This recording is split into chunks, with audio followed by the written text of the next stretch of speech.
Muy buenos días.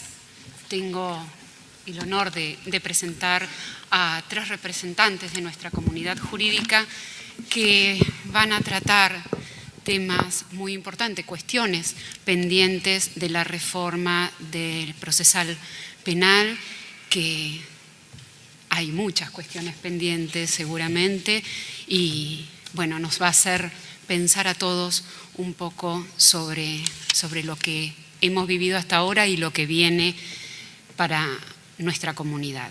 Así que bueno, voy a leer muy acotadamente los currículums de cada uno de los disertantes. Me va a tocar la antipática tarea tal vez de darles y cortarlos y darles por el tiempo por cumplido, pero bueno, espero me sepan disculpar y seguramente nos vamos a quedar con sabor a poco teniendo estos expositores presentes. El doctor Rodrigo Cataldo, juez de primera instancia en lo civil y comercial del Departamento Judicial de Mar del Plata, presidente del Colegio de Magistrados y Funcionarios del Poder Judicial de la Provincia de Buenos Aires y del Colegio de Magistrados del Departamento Judicial de Mar del Plata, como así también docente universitario de grado y posgrado. El doctor Mateo Laborde, presidente del Colegio de Abogados de la Provincia de Buenos Aires, magíster en Derecho de Empresa y posgrado de la Universidad de Navarra, España, y asesor legal de empresas de la zona centro y norte de la provincia de Buenos Aires. Y el doctor Granillo Fernández, profesor de Derecho Procesal Penal de la Universidad Nacional de La Plata, director del Instituto de Derecho Procesal Penal del Colegio de Abogados de La Plata, conjuez de la Cámara de Apelaciones de La Plata, asesor académico del Consejo de la Magistratura de nuestra provincia y del Poder Judicial de la Nación, y presidente de la Asociación Argentina de Juicio por Jurados. Buenos días, ya buenas tardes.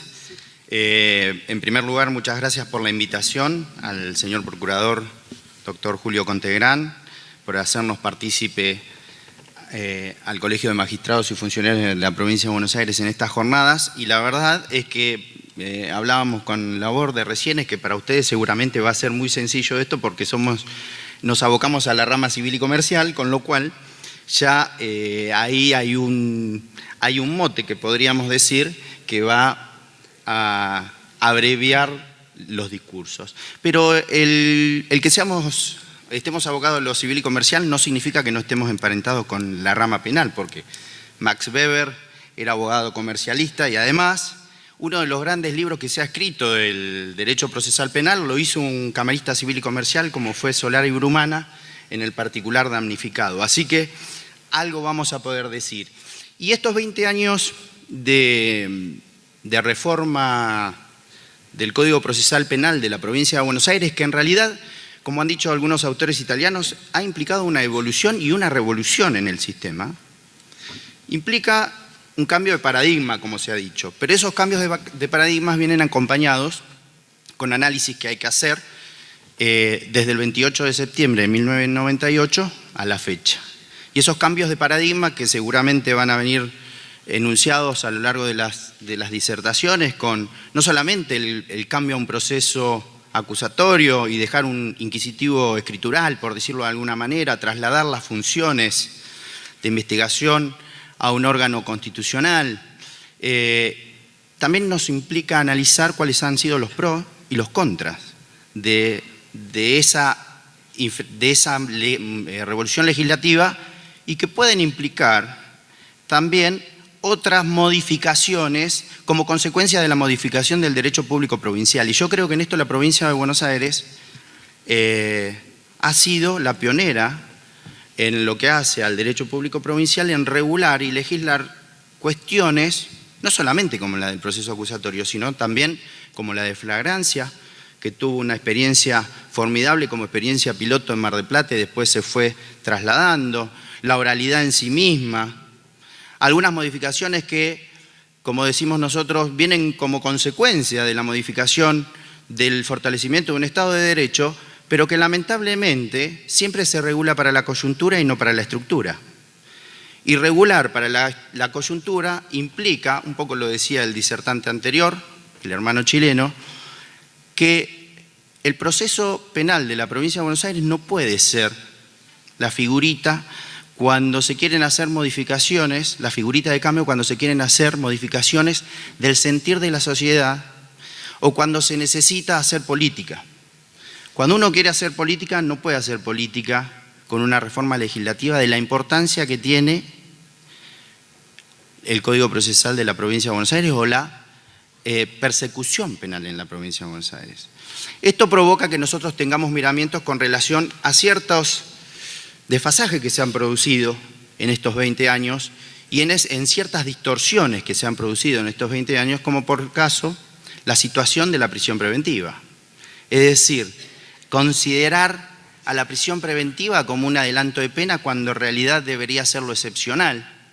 Creo que esta es una de las cuestiones que mayor complicaciones trae a veces en cuestiones de coerción personal, pero también, así como existen algunos pro y algunos contras, nosotros tenemos que decir desde el Colegio de Magistrados y recabando conversaciones con los colegas, es que la verdad que el sistema acusatorio en la provincia de Buenos Aires no solamente ha sido una lanza que ha abierto una brecha importante, que ha marcado un camino, que ha provocado consecuentemente reformas en beneficio de un sistema serio, sino que también hay que destacar que los operadores han sido y están siendo altamente calificados en un sistema en donde nosotros vemos la calidad en la capacitación que tienen los magistrados, y cuando digo magistrados digo jueces, defensores, fiscales y asesores.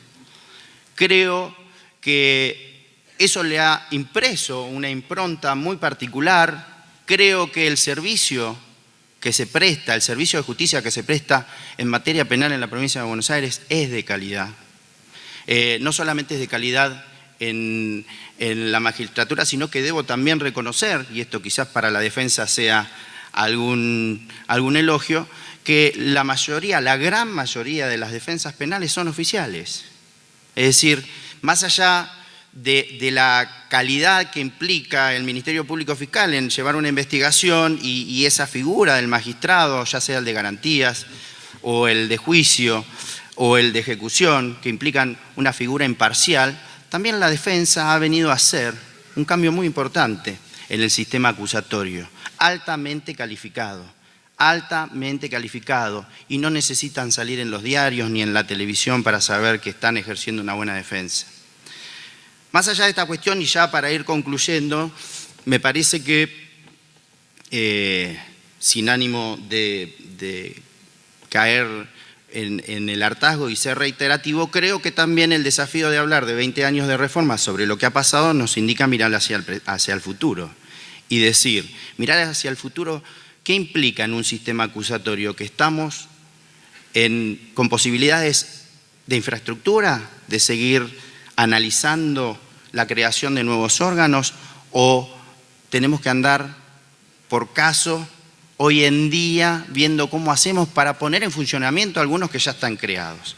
En ese sentido, nosotros desde la provincia de Buenos Aires, desde el Colegio de Magistrados, agradecemos y estamos muy contentos de formar parte de la Comisión de Mapa Judicial de la ley recientemente aprobada, la 15.044, en donde se nos da la posibilidad de establecer parte o de formar parte de la Comisión Permanente de Mapa Judicial, donde muchos de estos debates deben darse, pero yo creo que más allá de la infraestructura, tenemos como Poder Judicial desafíos. Yo creo que hoy en día la República nos reclama a cada uno de los que integramos el Poder Judicial que estemos a la altura de los cargos que ejercemos. Pero además de estar a la altura de los cargos que ejercemos, creo que también es necesario decir cuáles son las cuestiones que están faltando. Y creo que en algún punto, creo que falta fortalecer las facultades de investigación en aquellos delitos complejos. Creo que hay que dotar no solo de infraestructura, sino de los medios técnicos necesarios para esa cuestión.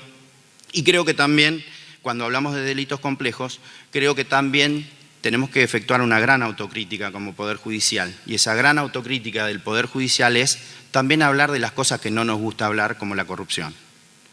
Hablar hoy en día, también lo sentía hablar al colega del hermano país de Chile, hablar de la corrupción significa que también el mejoramiento del servicio de justicia significa que nosotros, todos y cada uno de nosotros, de los que integramos el Poder Judicial, hablar de corrupción significa no solamente dotar al Ministerio Público Fiscal de las capacidades necesarias, técnicas y económicas, para investigar esa clase de delitos, sino también efectuar una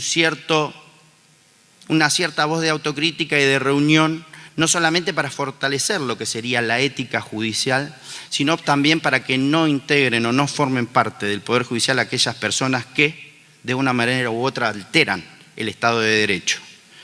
En ese sentido, nosotros consideramos y vemos con mucho aliciente que estos 20 años de reforma en materia de procesal penal de la provincia de Buenos Aires no solamente han sido un camino señero, sino que también nos invita a reflexionar y a tratar estos temas que durante mucho tiempo no nos animábamos a abordar. Así que reitero nuevamente mi agradecimiento y espero que estas jornadas concluyan sanamente, con muchas enseñanzas, y que todos podamos seguir trabajando por una justicia mejor y para que la gente tenga una justicia de calidad, mejor, más efectiva y eficaz. Muchas gracias.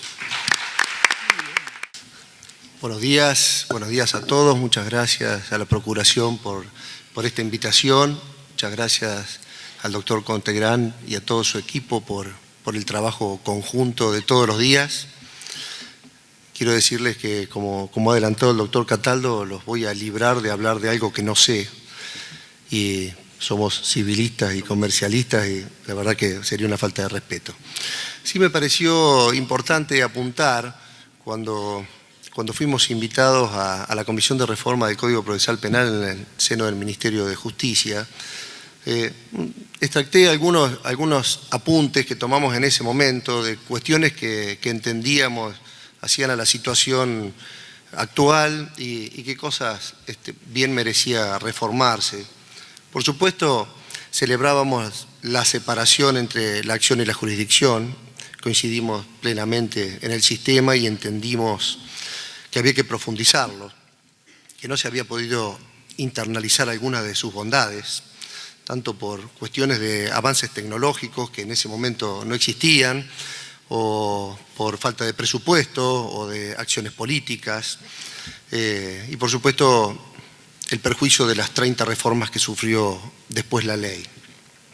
Entendimos que la mejor forma era ir a este sistema acusatorio adversarial, contemplando objetivos centrales como potenciar el rol de la víctima, mantener el sistema de garantías, profundizar las herramientas para la lucha de la corrupción y la violencia de géneros, siempre adaptándonos a los estándares de la Constitución y a los compromisos internacionales. Entendimos que en esta etapa, en ese momento cuando nos llamaron, entendimos que en esta etapa se debía aspirar a solidificar el sistema de enjuiciamiento acusatorio, dotándolo de un contenido adversarial, en el sentido de darle autonomía a las partes y reservar para el juez un tercero imparcial y ajeno al conflicto la resolución. Vimos que sería esencial el abandono de la lógica del expediente para la toma de decisiones, utilizando las audiencias como herramienta para la producción. Por supuesto, analizamos que estaba en juego la confianza de los tribunales y que debe inspirar a los ciudadanos en una sociedad democrática exigir que los juzgadores tengan una imparcialidad subjetiva y objetiva. Como verán hasta acá, creo que todos coincidíamos y los abogados estábamos en la misma línea y estamos en esta misma línea y en la idea de profundizar el sistema. Pero la preocupación nos viene por otro lado. Todos los sistemas nuevos que van saliendo y las reformas legislativas que se están proyectando y los sistemas que van cambiando todos los días caen en nuestro sistema de justicia. Adelanto que consideramos desde los colegios de abogados que los abogados formamos parte del sistema de justicia y nos hacemos cargo de los defectos y de la parte que nos toca. somos parte del problema y entendemos que parte de la solución también. Pero la verdad que las reformas se ponen en práctica, un poco como decía Mario Macta, que pongan el carro en movimiento que los melones se acomodan solos, ¿no? Y la verdad que esa circunstancia no solo nos perjudica a todos en el ejercicio de todos los días, sino que termina perjudicando al justiciable. Entonces, me parece que si tenemos una reforma en ciernes, bueno es este momento para hablar, y me vino bárbara la referencia del colega chileno, explicando cómo el sistema se había aplicado gradualmente, con mucha capacitación, con mucho análisis, con mucho tiempo. Nosotros acá generalmente no tenemos esos tiempos, no tenemos la capacitación coordinada, ni dentro del Poder Judicial, ni fuera del Poder Judicial para los abogados. Sí tenemos una cantidad de bocas de capacitación, pero no coordinadas. Hay más de 120 lugares de capacitación en la provincia de Buenos Aires, colegios de abogados, colegios de magistrados, distintas asociaciones, las universidades. Ninguno estamos coordinados entre sí. De hecho, muchas veces se dan capacitaciones del mismo día sobre el mismo tema en diferentes lugares. De modo que la pregunta que nos hacemos, una de las dos preguntas que nos hacemos para traer hoy en este breve tiempo es: ¿estamos capacitados nosotros para abarcar esta reforma nueva? En principio, habría que decir que la educación en general, primaria, secundaria, universidad, ha disminuido su calidad estrepitosamente, que los abogados cuando salimos de la facultad conocemos bastante poco del sistema de juicio, que se sabe poco de la oralidad, no se obtienen herramientas para el análisis de la expresión en general, que tanta riqueza trae en la inmediatez, que es lo que estamos buscando. Y sinceramente hay varias cuestiones que nosotros entendemos que deberían planearse previamente para que nosotros podamos adquirir los conocimientos necesarios. Un ejemplo sencillo es lo que pasa con la Ley de Violencia Familiar. La Ley de Violencia Familiar es del año 2001. En todos estos años, quienes trabajan en violencia familiar son el Ministerio Público, las Defensorías, los colegios de abogados, los CAJ, los CABAJ, el Servicio Zonal, el Servicio Local. Me estoy olvidando de alguien. Por supuesto, la policía. Me estoy olvidando de algunos. Nunca se habían coordinado entre sí. Hemos recibido como una idea refrescante la idea de la procuración del mapa de acompañamiento a la víctima que fue presentado el mes pasado. Y esto es solamente avisarle a las víctimas dónde pueden ir a reclamar. O sea, todavía falta la coordinación entre todos nosotros para que el sistema sea verdaderamente efectivo, porque tenemos una víctima que reclama y que con gran esfuerzo los juzgados de familia, los juzgados de paz y la fiscalía responden en el término de 48 horas, pero después tenemos un tiempo de 90 días en donde ni el victimario es tratado ni la víctima es tratada, entonces tenemos el índice mayor de la provincia de reincidencia. Y esto lo tenemos hace 18 años, 17 años, y no hemos podido lidiar.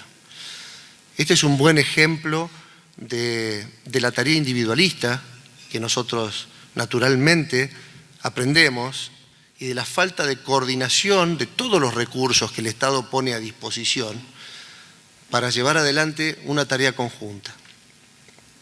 Enlazada con esto, también nos preguntamos si está el sistema organizado para incorporar las mejoras y hacer que llegue efectiva y efectivamente a la población. Nosotros hace mucho que lo venimos advirtiendo desde los colegios de abogados, no encontramos objetivos públicos y concretos, determinados y medibles en el Poder Judicial hacia donde todos nos encaminemos, mucho menos consensuados. No encontramos que las herramientas de gestión, que son ya totalmente indispensables en la vida particular de las empresas hayan sido aplicadas al Poder Judicial. Que nosotros tengamos objetivos a donde queremos llegar, un plan para llegar a esos objetivos, análisis intermedio para ver si los vamos cumpliendo, si hay que corregir, cómo podemos aportar desde los diferentes sectores, pero consensuado y en general. Y la verdad es que no nos hace falta aprender esto en Finlandia. El colega chileno lo ha comentado recién, y eso ocurre en Chile. Y en Brasil, en el mes de octubre o noviembre, se publican las pautas que tiene todo el Poder Judicial, los abogados y el Poder Legislativo y el Poder Ejecutivo, y todos en conjunto para la justicia para el año que viene. ¿Y cuáles son los objetivos generales y concretos de acceso a la justicia y de, por ejemplo, disminuir el tiempo de trámite de determinado proceso? ¿Cómo no vamos a poder hacer eso nosotros acá? ¿Cómo no vamos a poder sentarnos en una mesa a trabajar en conjunto los objetivos de la justicia?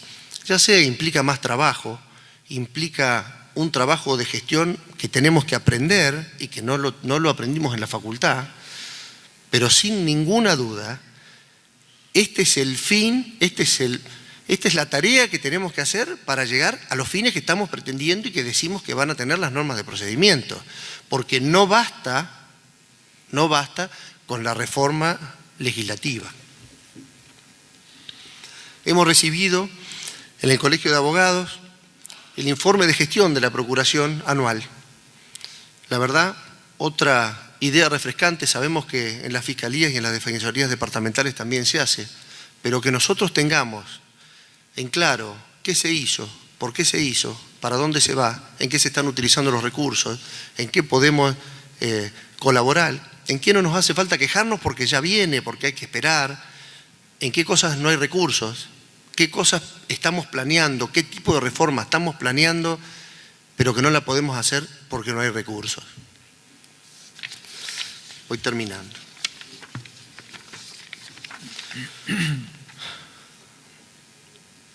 Entendemos que las reformas legislativas tienen que venir de la mano de las reformas internas, que el servicio tiene que tener un progreso, que este progreso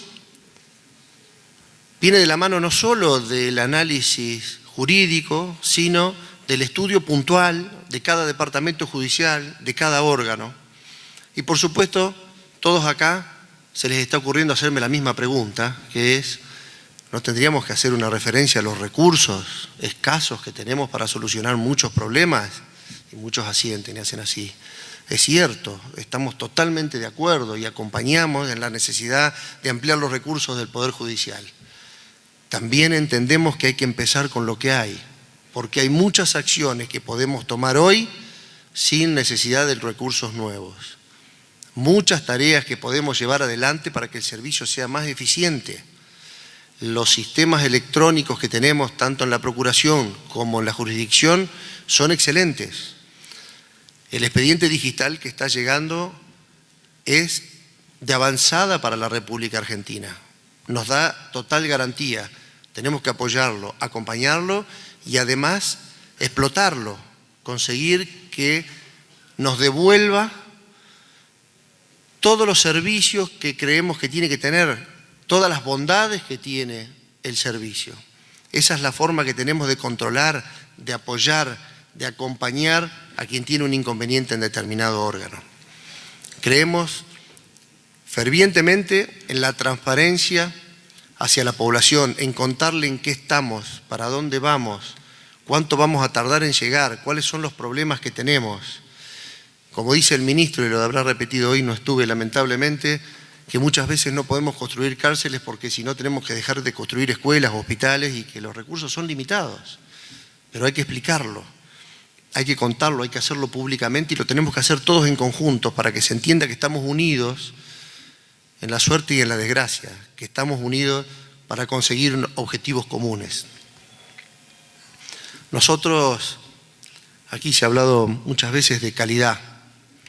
La calidad es un término que no se explica por el servicio que uno produce en sí mismo, sino que se explica por la satisfacción que obtiene de los justiciables. Y la dirección que nosotros tenemos que tener es a obtener un servicio de calidad que deje satisfechos a los justiciables. Y eso se llama ni más ni menos que seguridad jurídica. Muchas gracias. Bueno, oficialmente buenos días a todos. Muchas gracias por la invitación que voy a personalizar en la figura del doctor Martín Carrique, mi amigo, y un Ministerio Público que celebro se reúne por un hecho tan positivo como el festejo de un cumpleaños de número redondo relativo a la esencia de una de sus leyes principales, que es la ley reglamentaria, instrumental, procesal en materia penal. Yo siempre pienso que hablar de este tema, que no, confieso, no es la primera vez que lo hago, necesita sustancialmente, para ser entendida, una brevísima referencia a de dónde veníamos y el hito que constituyó y por qué la ley procesal que estamos celebrando. Nosotros sabemos todos, estábamos regidos, fuimos sometidos durante el siglo XX a una melange jurídica, hoy está clara, de un sistema inexistente que se llama mixto por cierta parte de la doctrina, pero que en realidad es un inquisitivo atenuado, si se quiere, porque al decir de Alvarado Belloso, este es un vaso de agua transparente, si le agrego una pizca, una gotita de tinta, va a dejar de ser absolutamente para siempre garantista, adecuado a la Constitución, porque deja de ser agua y se va a transformar en un inquisitivo con sus bemoles. Hasta 1998, durante casi todo el siglo XX, estuvimos regidos por el modelo inquisitorial, un modelo importado por España en la colonia y del cual todavía no nos terminamos de desprender. Yo sé que es medio odioso para gente con vocación, con honestidad, con esfuerzo. Conozco el trabajo cotidiano del Poder Judicial, he pertenecido 15 años a sus cuadros. Fui secretario del juez de instrucción, que era el cargo de fiscal de hoy, o algo más o menos. Instruíamos las causas, no existía el fiscal. ¿Quién ejercía el poder de acción? El mismo que ejercía el poder de jurisdicción. ¿Cuál es la consecuencia de esta disfunción grave? Que el juez o el tribunal no revestían la calidad de imparciales. Y esto que antes estaba implícito en el debido proceso, principalmente de los artículos 18, 31, 33 sobre todo, y después de la reforma del 94, del 75, inciso 22, este concepto de imparcialidad explícito después de la reforma estaba ya necesariamente impuesto en la naturaleza misma de las cosas. ¿Cómo puede entenderse un juez no imparcial? ¿Cómo puede entenderse en nuestro sistema constitucional republicano, igualitario, respetuoso de una justicia absoluta, un sistema en el cual los tribunales no fuesen independientes? Está en el sistema la prohibición del Ejecutivo respecto del judicial.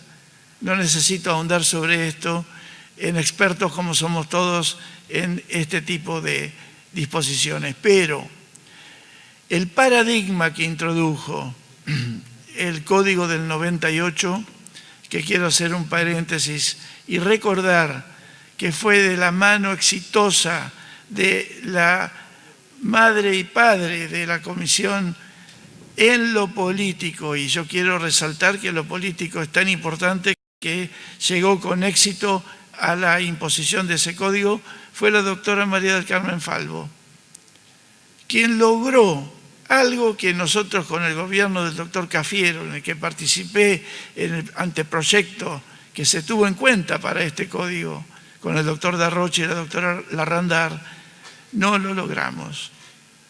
Hubo una suerte de composición política y seguramente de tiempos sociales, institucionales, que supo guiar esta funcionaria y transar. En esa tranza también estuvo el retroceso del sistema. En la imposición de un código inmediato, completo, total, sin preparación, también estuvo la impronta de nuestra sociedad. No somos un pueblo que respete políticas de Estado. El gobierno de turno, y me consta, tenía el tiempo efímero de su duración de mandato. Y fuera de esa duración de mandato no iba a haber posibilidad alguna de completar. Más todavía, creo que hubiera habido oportunidad para la marcha atrás, que en eso somos expertos. Porque este paradigma de oralidad, publicidad, acusación y contradicción fue opacado por más de 25 leyes de coyuntura, que lo único que hacían era emparchar, y para eso, permítaseme ponderarnos, somos mandados a hacer. Si resulta que había muchos robos de tal tipo, había que agravar el robo con armas, aunque el arma no fuera arma. Si resulta que el delito más cometido era tal otro, parche para ahí. Ubiquémonos en lo que significó la reforma. La reforma significó algo que todavía está vigente y latente a pesar de todo lo ocurrido y a pesar de las distorsiones. Ese paradigma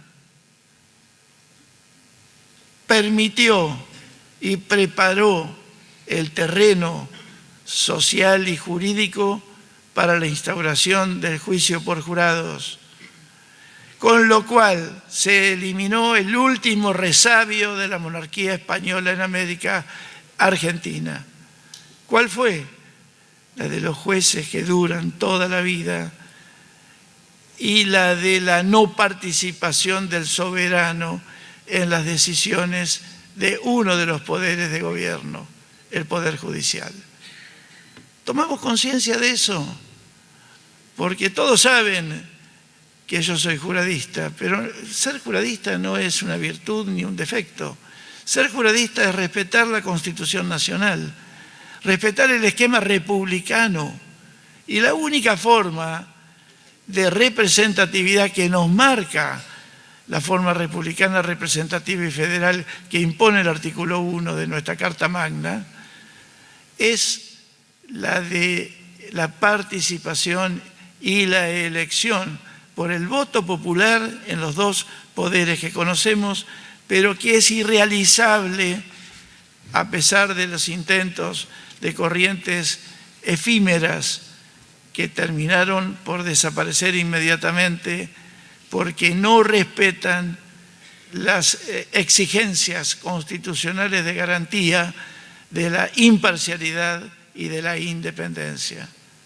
El juicio por jurados es la única manera posible de dividir al mejor modelo y estilo republicano la decisión del Estado en las cuestiones jurisdiccionales. Hoy todavía tenemos esta realidad no terminada, no instaurada en la órbita judicial en que no se juega el juicio por jurados. ¿Y por qué es esto? Porque veredicto y sentencia son dos situaciones, dos resoluciones, dos decisiones absolutamente distintas, pero íntimamente relacionadas. Del veredicto depende la autorización del pueblo soberano de un jurado para que el Estado pueda condenar. Miren si es importante. Miren si no hay representatividad en esa actuación. Y esto fue posible a partir de la reforma del 98. Aseguró ciertas situaciones importantes. Estos antecedentes, entre los cuales no puedo olvidar el proyecto Mayer-Binder para la Nación, que establecía también el juicio por jurados, aunque en la forma de modelo escabinado, porque si algo tenemos los argentinos es que tenemos un cierto temor de actuar con los pantalones largos. Acá no se discute la República, no cabe discutir, y esto era lo que nos faltaba hasta 1998. El nuevo Código Procesal debió haber sido incorporado paulatinamente, como hicieron los hermanos chilenos, pero nuestra sociedad no estaba preparada. Estoy seguro de que este código hubiera quedado a mitad de camino y se hubiera hecho una vuelta atrás. No se hubiera instaurado nunca con los siguientes gobiernos, o hubiera sido realmente extraño. Pero creo en las casualidades. El tema más grave en el que se avanzó poco en la reforma, porque hay que hacer las críticas para saber el camino del futuro. Lo máximo fue establecer la figura del fiscal, el Ministerio Público como titular del poder de acción, porque es el único camino posible para que los tribunales, que deben solo juzgar y no probar, no preguntar, no interceder en la creación probatoria, sean imparciales e independientes. Este es el desafío máximo que tenemos. El otro es el del tiempo. No hemos corregido los tiempos, no nos engañemos.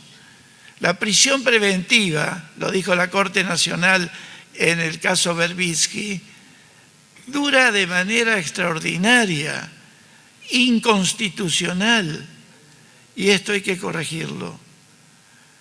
Nos hemos acostumbrado a cárceles y más cárceles, y no hemos sabido perfilar políticas estatales sustentables, idóneas de persecución penal. Políticas de Estado, que venga el que venga después de nosotros, nos encuentre con la razonabilidad de la continuación de lo esencial, sino la coyuntura. Vamos a terminar llevándonos los presos a la casa. Y esta absurdidad que digo surge de la falta de respuesta razonable, reitero, a la propuesta. Hoy tenemos que mejorar todo sobre la base del Código del 98, que es excelente, lo más apropiado y cercano al debido proceso constitucional. Pero la oralidad no es tal. Y esto hay que denunciarlo. ¿De qué oralidad me hablan en los juicios orales de nuestra provincia cuando tenemos una referencia absoluta y permanente a actas, a documentos escritos, a declaraciones de muertos y de inconcurrentes? ¿Hemos visto eso? Yo puedo preguntar, dijo un juez el otro día. Perdóneme, doctor, usted no puede preguntar porque usted es imparcial. Y no puede modificar la prueba, ni a favor de la defensa, ni a favor de la fiscalía. Llegamos a un planteo de esquizofrenia, porque esta situación está prohibida expresamente cuando el juicio es por jurados. Y está permitida cuando el juicio es sin jurados. Justicia A, justicia B. ¿Quién dijo que la IPP era escrita? ¿Quién habló a partir de 1998, sino todo lo contrario? Escúchese la doctrina de Mayer, de Binder, de Cafferata Nores y de tantos otros. El debido proceso es también la IPP. Y la IPP es oral en esencia. Debe terminarse la cultura del expediente porque es gravísima. Si yo, fiscal, actor penal, recibo los testimonios de determinadas personas en actas que firman, tengo preso para casi siempre, la forma y el contenido del testimonio. ¿Qué testigo, aun cuando no se acuerde, va a desconocer su propia firma y su ratificación en la audiencia de juicio oral? ¿Por qué 5 años después, 3 años después, cuando el testigo no se acuerda, se le recuerda con un acta escrita por la parte actora? Reflexionemos con esto, porque yo les aclaro que a veces trabajo de particular damnificado, me viene funcionalmente bien, pero no es el debido proceso. Y llegamos a la víctima. Está muy bueno darle a la víctima sus derechos porque es lo que corresponde.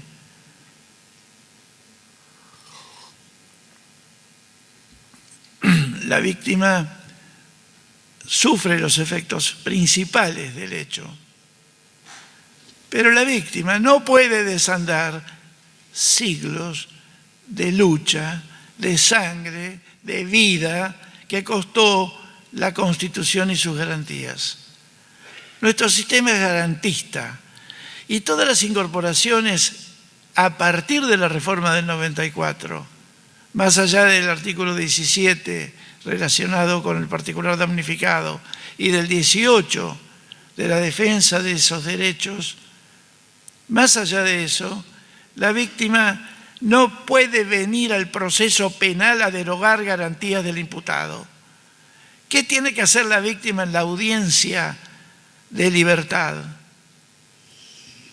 ¿Cuáles son los intereses de la víctima y el poder de acción de la víctima? O el 17 y el 18 de la Constitución le dan garantías extendidas a derogar garantías del imputado. Pensemos, reflexionemos, porque está claro que si continuamos con una víctima en expansión, si continuamos con una víctima como la coyuntura que a todos nos toca, porque todos somos parte de una agresión social inaguantable, en esto estamos todos de acuerdo, pero se hace perdiendo calidad, perdiendo garantías del imputado, creo que no.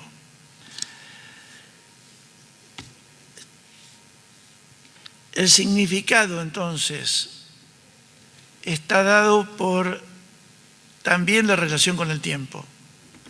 No puede ser más que los tiempos sean alegres, que transcurran como denuncian los fallos más importantes de la Corte Nacional y aún de la Corte Provincial.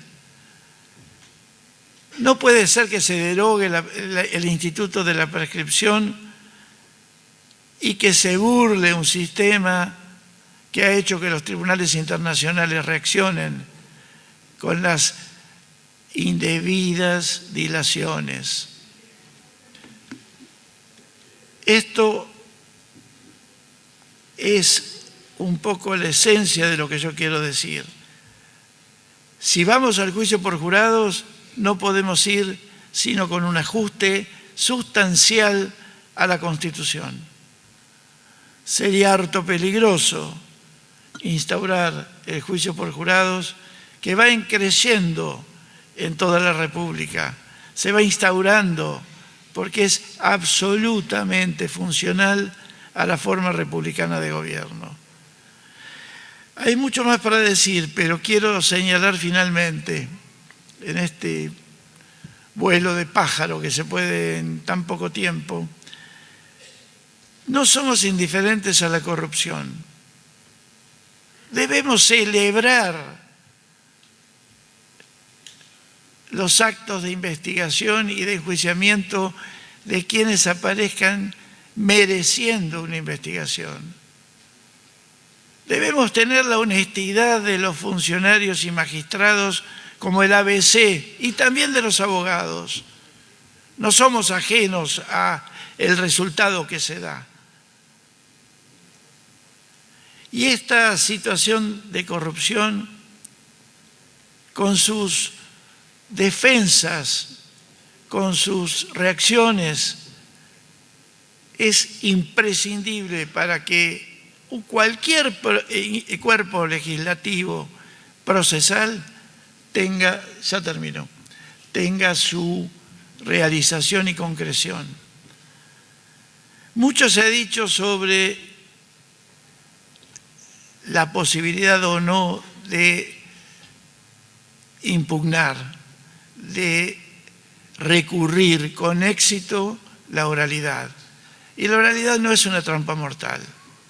La inmediatez no puede ser el motivo por el cual la sentencia resulte prácticamente irrecurrible. Y en esto termino con el fallo Casal, que en su primera parte, recordemos, dice: la forma de juzgamiento en la República Argentina por su Constitución Nacional es la del juicio por jurados, pero mientras no se instaure revisión integral. Bueno, nos encontraremos, espero, prontamente en otros foros y espero haber contribuido en algo al éxito de esta sesión que felicito a sus organizadores. Gracias. Muchas gracias.